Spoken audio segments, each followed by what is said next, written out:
Hello guys, making a video real quick. I was driving and the engine light turned on.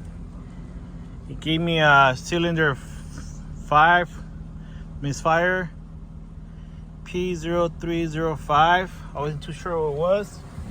Opened my engine and I noticed that one of the cables from the spark plugs was damaged. And I noticed that it looks like it got stuck here in the steer part.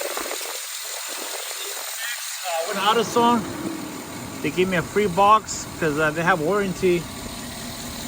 So this is cylinder 5 right here. That'll be the second one from the rear. 1, 2. It's an easy fix. You will notice the engine will be shaking. It has a misfire. I'm not a mechanic, so be safe. Don't do nothing crazy.